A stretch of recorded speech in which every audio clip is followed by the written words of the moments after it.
corporate structure. We're then going to look at some competitors and other analysis of the Mexican market where we hope to introduce this product. We're going to then look at distribution, some background information on the country itself, and then we'll also look into logistics as well as other future opportunities. Alright, so first we want to look at, so what is a brandy de Jerez? That would be the second slide. Alright, excellent. Okay, so a brandy is distilled wine, and it's aged in oak barrels. And specifically in this type of brandy, it's grown in southern Spain. It's governed by the Consejo Regulador de Brandy de Jerez, which is a governing board that essentially fixes stamps and other appendages to the product to certify that it meets the needs and meets the specific quality standards of this product. It's aged in these American barrels that must contain at least 500 liters of the liquid, and it's done either in a criada or solera tradition, and in this case our product is done solely in the solera tradition. And right now our product in Spain is the #1 selling brandy product. As of 2004, they sold over 700,000 units of the product, thereby making it one of the most popular liquor drinks available in the Spanish market. However, upon completion of the sale of this product from Allied Dump into the JimBeam brand of products in 2005, JimBeam has decided that they want to expand this product internationally, and Mexico is selected as the specific market they choose to enter. And here right now we also have a map of southern Spain. You can see where this region of Spain is located. And this is the region that we're bounded to and we have to produce our product in order to affix and get the stamp from the Consejo Regulador. And so the next one is corporate structure. And I'm just going to briefly explain to you that in 2005, Terry Centenario was sold to Beam Global Brands from the Allied Dump line. And the idea was they were to purchase and create a global liquor brand. And in particular, what they were hoping to do was create a brand that could then be sold internationally and could be a premium brandy line. And just to note also, Beam Global is part of the larger Fortune Brand Corporation, and they own some very famous brands like Titleist. They also own Moen, the sink line and kitchen line. And then here's also just a quick organizational structure that can show you that, as you can see, Terry Centenario is also all part of what they call a national structure, where they have Beam Global set up different national bases, and they govern the products that they make within those national bases through their own companies. And you can see how it all fits into Fortune Brands.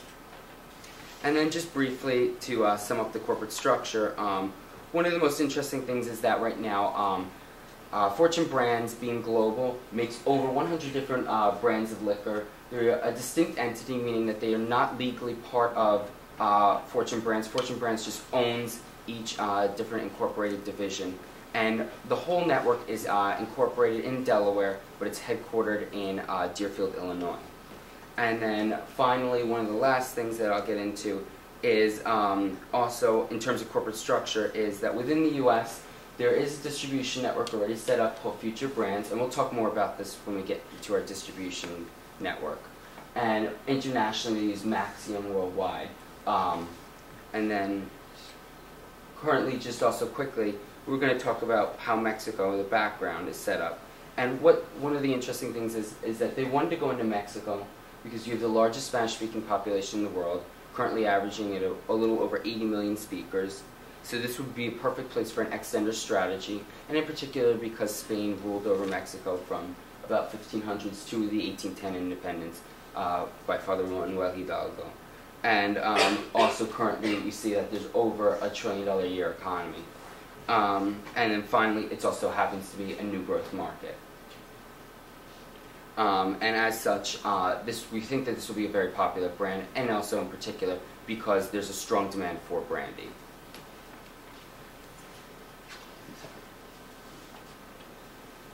One more. Okay, so Terry Centenario's strengths are that it's the #1 brand in Spain, and that's a strength for us in Mexico because Mexico has strong cultural ties to Spain.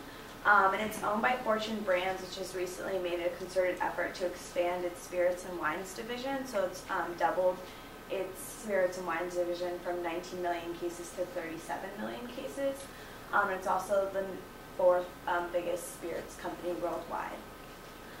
Some weaknesses are that whiskey far outsells brandy.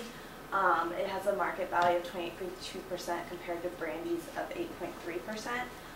In addition, Mexico's spirit market is the smallest spirit market in North America at 5.7%. Some opportunities for us is that brandy was the most lucrative for the Mexican spirits markets in 2007, so therefore there's growth. It also had sales of 36.7 million liters, and the market is also expected to grow to $4.2 billion, so obviously there's a lot of opportunity for growth for us. Some threats are our biggest competitor is Pedro de Mig, which has the biggest market share in Mexico at 75%. In addition, there's also a special tax on alcohol that is imported, and since Terry Centenaro is made in Spain, we will be privy to this tax. But Pedro de Mig is produced in Mexico, so they won't have this tax on them, so we will need to emphasize our quality and our traditional European roots over price. Okay, so as far as entry strategy goes, bringing the product into Mexico, we'll take a look at a couple of the alternatives and then what our ultimate recommendation will be.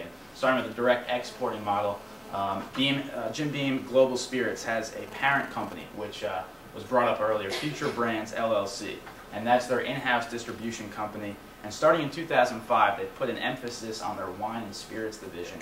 They went from 7th to 4th worldwide in that category. So you have that already in-house distribution company to help you out. So a couple advantages of that, ease of execution. Obviously, you're using an in-house company that's sort of on the same page as Beam Global, so you don't have an external firm with